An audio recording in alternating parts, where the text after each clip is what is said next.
عمر میں سمجھتی ہوں کہ مناسب ہے۔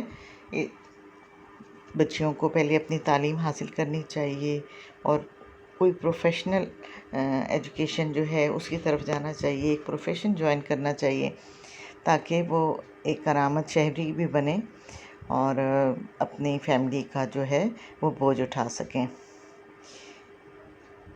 بعض اوقات ایسا ہوتا ہے کہ ایک سے زائد شادیاں بھی کی جاتی ہیں۔ اب اس کا نتیجہ یہ ہوتا ہے کہ جب ایک فرد کی کئی بیویاں ہوں گی تو ظاہر ہے کہ خاندان کے افراد میں بھی اضافہ ہوگا۔ اگرچہ یہ رواج بہت کم ہے لیکن سندھ میں بھی یہ رواج ہے اور خیبر پختونخوا میں بھی یہ رواج ہے۔ ایک ریزن جو ہے وہ آب و ہوا کی شدت ہے۔ ہمارے خطے کی جو آب و ہوا ہے اس میں شدت ہے، یعنی شدید گرمی اور لمبے عرصے کا دورانیہ ہوتا ہے، جس سے بچے جو ہے وہ بہت جلد جو ہیں وہ جوان ہو جاتے ہیں اور وہ بھی ایک وجہ بنتی ہے آبادی میں اضافے کی۔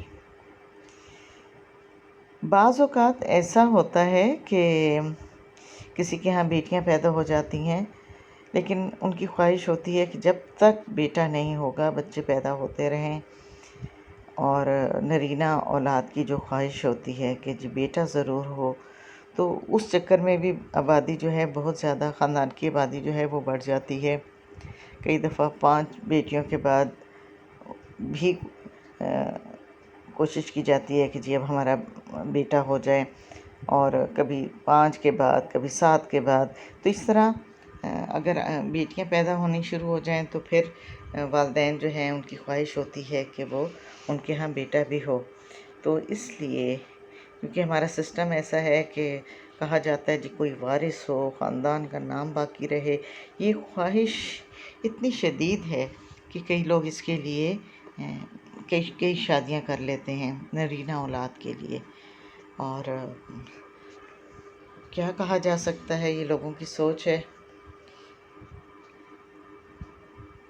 ہم لوگ آبادی اور اوور پاپولیشن کی بات کر رہے ہیں۔ پاپولیشن تو ظاہر ایک ملک کی آبادی ہوتی ہے، لیکن اپنے ریسورسز سے جب زیادہ ہو جائے تو اس کو ہم اوور پاپولیشن کہتے ہیں، یعنی کثرت آبادی جو ہوتی ہے، جب ریسورسز ہمارے پاس کم ہوں اور آبادی زیادہ ہو تو اس کو، تو یہ جو ٹرمز استعمال ہو رہی ہیں آپ کی کتاب میں اس کو بھی آپ دیکھتے رہیں کہ یہ کیا ہیں۔ ایک ہمارے لوگوں میں کیا رجحان ہے کہ وہ سمجھتے ہیں اگر بچے زیادہ ہوں گے تو اس گھرانے کا جو منصب ہے وہ بلند ہوگا، اور ہمارے جتنے زیادہ افراد ہوں گے گھرانے کے تو اتنے زیادہ ہم طاقتور ہوں گے۔ تو اس قسم کی جو سوچ ہے لوگوں کی ہے۔ اسی طرح ملازم اور مزدور بھی جو ہیں ان کا معیار زندگی پہلے ہی پست ہوتا ہے اور مالی وسائل نہیں ہوتے، لیکن ان کی جو اولاد ہے، کثرت اولاد ہے، وہ چاہتے ہیں کہ ان کے بہت سارے بچے ہوں۔ تو ایک اور ریزن جو آبادی میں اضافے کی ہے کہ شرح اموات میں کمی ہو گئی ہے۔ تعلیم کے پھیلنے سے صحت و صفائی کا معیار جو بہتر ہو گیا ہے اور چھوٹے چھوٹے امراض پر قابو پا لیا گیا ہے، اس کی وجہ سے بچوں کی جو شرح اموات ہے وہ کم ہو گئی ہے اور آبادی میں خاطر خواہ اضافہ ہو رہے ہیں۔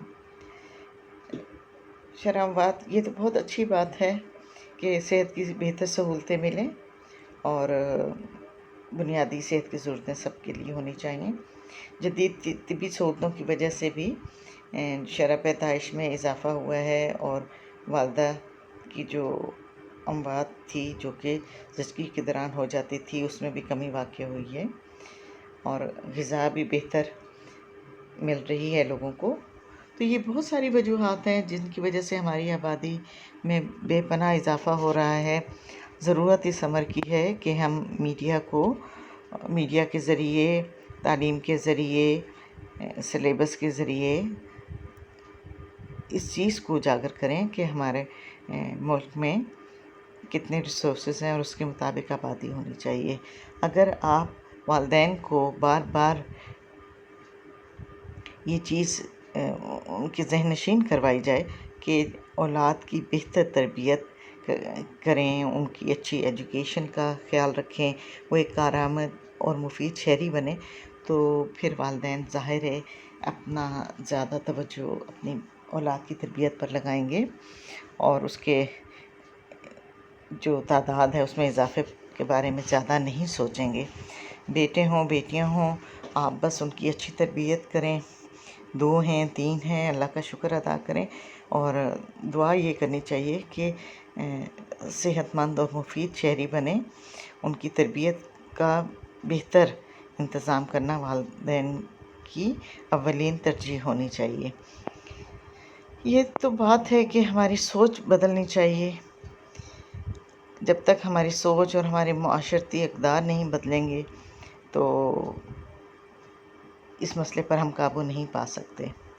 پڑھے لکھے لوگ جو ہیں وہ اس چیز کو سمجھ رہے ہیں، لیکن پہلے بھی میں نے آپ کو بتایا کہ پاکستان کی بہت زیادہ آبادی جو ہے، 80% آبادی تو دیہات میں رہتی ہے، اور وہاں اتنا شعور نہیں ہے، اور فیملی پلاننگ کے جتنے بھی منصوبے ہیں وہ مناسب تشہیر نہ ہونے کی وجہ سے، لوگوں کو ایجوکیٹ نہ کرنے کی وجہ سے اس میں کوئی خاطر خواہ کامیابی نہیں مل رہی ہے۔ آج کی یہ ویڈیو تھی جس میں نے آپ کو بتایا کہ پاکستان میں جو آبادی بڑھ رہی ہے اس کی کیا وجوہات ہیں، خاص طور پر آپ کی کتاب میں جو وجوہات دی گئی ہیں ان کو ڈسکس کیا گیا ہے۔ امید ہے آپ کو سمجھ آ گیا ہوگا کہ کیا ڈسکس کیا ہے۔ انشاءاللہ اجازت چاہتی ہوں۔ اللہ حافظ۔